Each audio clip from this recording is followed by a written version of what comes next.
Good morning, second grade. Miss Fogelman here today for your science lesson. We have been talking about weather, and we're going to continue this discussion today with types of weather. So let me get us to where we need to be.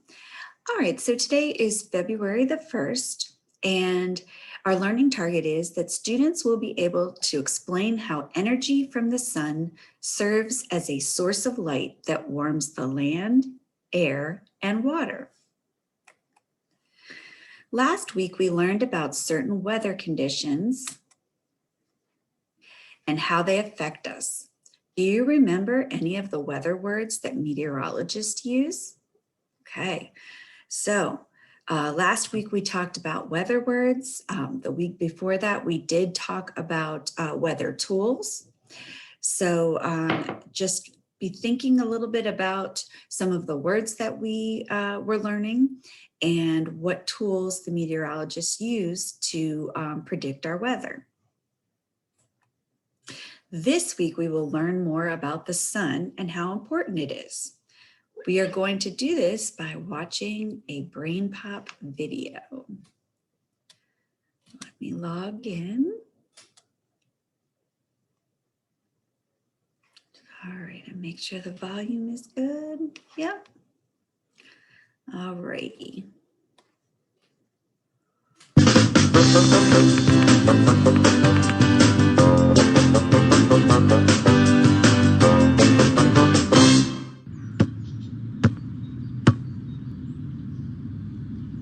It's really hot and sunny today. I'm putting on sunscreen so I don't get sunburned. You want some, Moby? Are you sure it's really sunny? What is the sun? The sun is a star.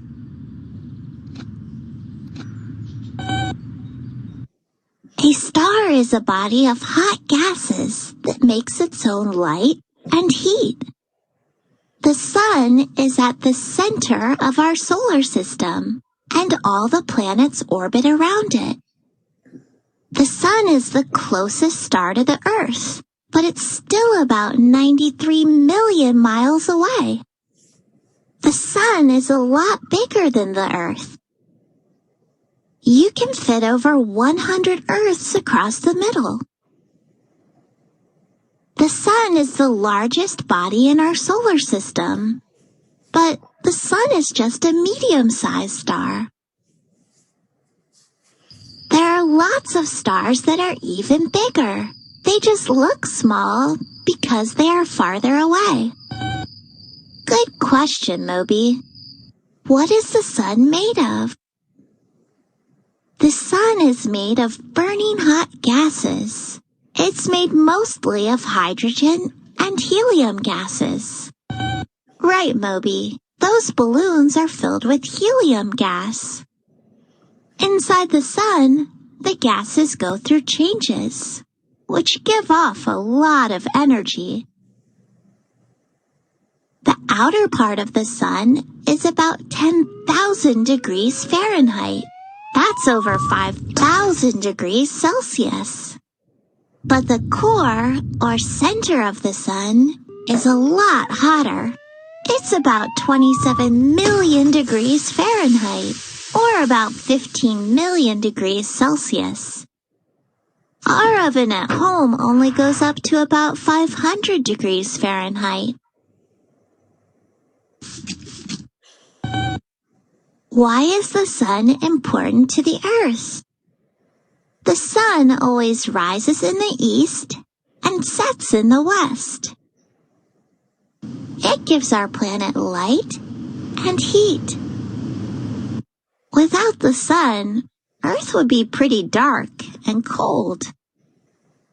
I don't think we'd be able to survive. Almost everything on Earth depends on the sun's energy in some way. Many food chains begin with the sun. Plants use the sun's light to grow. Animals eat plants, and other animals eat those animals. The sun also helps power the water cycle. The sun warms water and then it evaporates into the air. Water droplets come together in the air to form clouds. Water can fall out of the clouds and return to our oceans, lakes, and other bodies of water. Then the sun warms up the water and the cycle starts again. The sun plays a big part in weather changes. Earth is tilted at an angle. The sun hits different parts of the earth in different ways as it orbits the sun. That's why places go through different seasons at different times of the year. Right, Moby. The sun is very important to our planet. It gives off a lot of light and heat, which are forms of energy. In fact, people can take the sun's light and turn it into electricity. That's called solar power. How do we know so much about the sun? People have been studying and tracking the sun for thousands of years. Stonehenge is a monument in England that is over 4,000 years old. Parts of the monument line up with the sun during different times of the year. Over 2,000 years ago, the ancient Chinese studied the sun. They observed sunspots, which are cooler, darker areas of the sun's outer layer. Ancient people who lived in the area that is now Mexico built pyramids to honor and track the sun. The Aztecs and other people followed the path of the sun and created calendars. Hundreds of years ago, people used sundials to help tell time. A shadow on the sundial points to the time of day. Now, scientists use powerful tools to study the sun. NASA launched a spacecraft to gather information about the sun. We can't land on the sun because it's too hot, but we can study it from far away.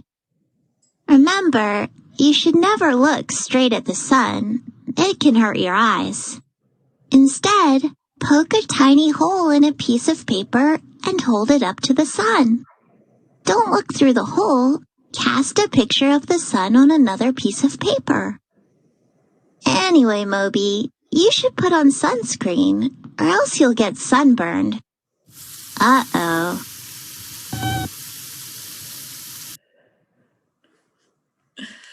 Okay, poor Moby. All right, so you learned a lot of new information about the sun today. So today I would like you to take the Brain Pop quiz. I put it in the show, in your Shobi account. So, and make sure you don't have to take a screenshot of it because I put it into Shobi. Just make sure you complete all the questions. All right, have a great day.